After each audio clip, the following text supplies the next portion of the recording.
Le 12 août 2013, le riche et célèbre et non moins controversé Elon Musk sort un livre blanc de 57 pages. Ce livre parle d'un moyen de transport du futur, un moyen de transport très prometteur, mais dont il n'a pas le temps de se pencher, et donc il préfère laisser ce livre à tout le monde et à des sociétés qui voudraient bien s'occuper du projet. La plus avancée d'entre elles, c'est Virgin avec sa branche Hyperloop One. Et ce projet, c'est l'Hyperloop. L'Hyperloop, c'est une sorte de train dans des tubes sous vide qui irait à des vitesses folles, même plus vite que l'avion. Il permettrait de relier des villes en un temps record. Pour donner un ordre d'idée, on pourrait faire un Toulouse-Paris en 45 minutes. 45 putains de minutes.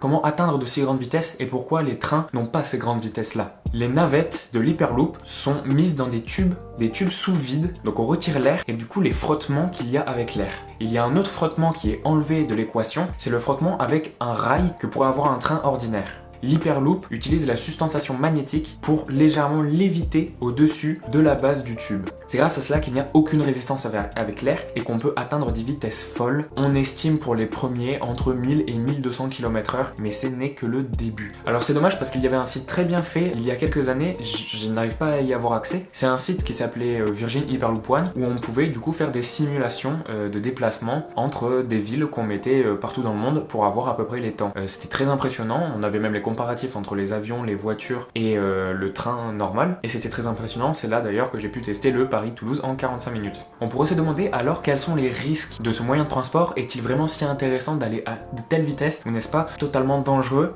En fait pas du tout. L'Hyperloop serait un des moyens de transport les plus sûrs étant donné qu'il n'y a pas de rail dans l'Hyperloop, du coup il n'a pas moyen de dérailler. L'Hyperloop sera incapable de dévier de sa route vu qu'il sera dans le tube vidé de son air et non sur des rails. En effet le risque zéro n'existe pas, je ne m'avancerai pas sur le fait qu'il y ait 100% de chances que vous restiez en vie quand vous prenez l'Hyperloop. Mais en tout cas, les chances sont proches de ce 100%. Et là, vous vous demandez sûrement pourquoi on n'en entend jamais parler quasiment et que personne n'a l'air de s'en préoccuper. Et bien en fait, si, il y a plusieurs projets, même en France, qui ont lieu. Évidemment, c'est un projet plus sur le long terme. Il n'y aura pas d'Hyperloop dans les 2 prochaines années, mais d'ici 5 à 10 ans, on pourrait voir les premiers Hyperloop arriver. En fait, il y a des projets en cours en France, je vais vous en citer quelques-uns. Alors déjà, il y a une ligne de test qui a été faite à Toulouse pour tester du coup la sûreté, la rapidité, la mise en place de l'Hyperloop afin de créer un projet liant Toulouse à Montpellier en 24 minutes. 24 minutes. Alors personnellement, j'ai été plusieurs fois à Montpellier en partant de Toulouse car avant j'habitais à Toulouse et je peux vous dire qu'on faisait pas le trajet en voiture en 24 minutes. Hein. Mais même en train. En train ça prenait 2 heures, en voiture ça en prenait 3 à peu près. Bon alors il y a d'autres lignes qui sont mentionnées, du coup je vais vous les lire. Donc on a Paris-Le Havre, Paris-Toulouse, Lyon-Saint-Étienne et Marseille-Mariganne. Donc ces lignes là sont en cours d'étude pour les mettre en place dans les prochaines années. Je ne sais pas si le coronavirus a ralenti du coup l'étude de l'Hyperloop, mais il paraît qu'il y aurait un prototype déjà bien fini et bien complet d'ici 2022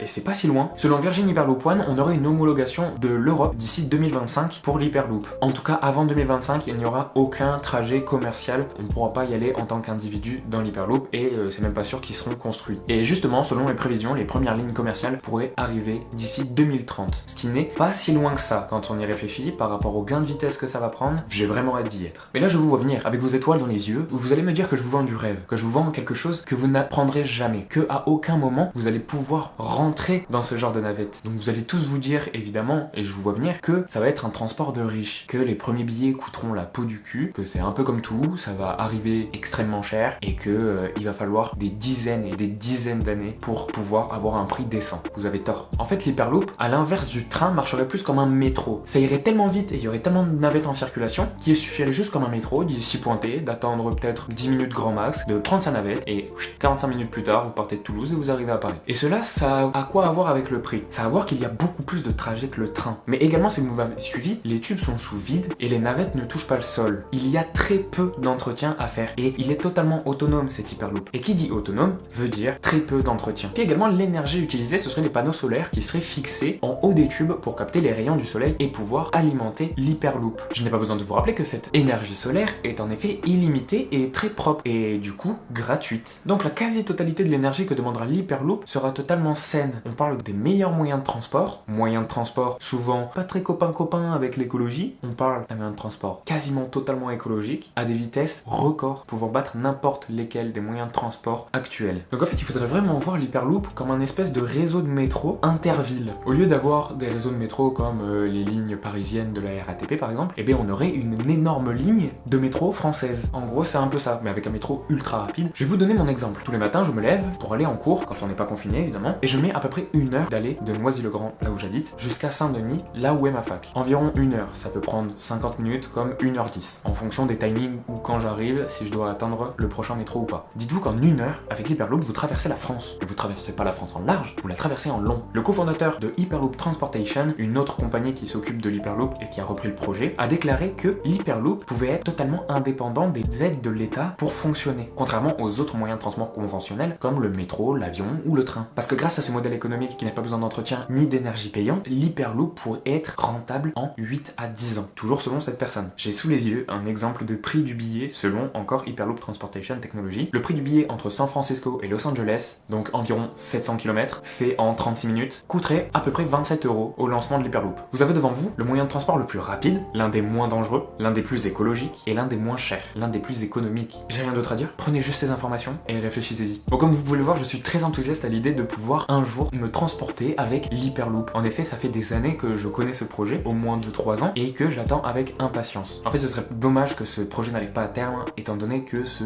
moyen de transport coche toutes les cases. Il est à la fois abordable et écologique. J'ai envie de l'utiliser, c'est tout. J'espère que vous partagerez mon enthousiasme pour ce nouveau moyen de transport. Dites-moi ça en commentaire si vous êtes intéressé et que vous avez hâte comme moi d'être en 2030. Et sur ce, je vous laisse et on se retrouve bientôt.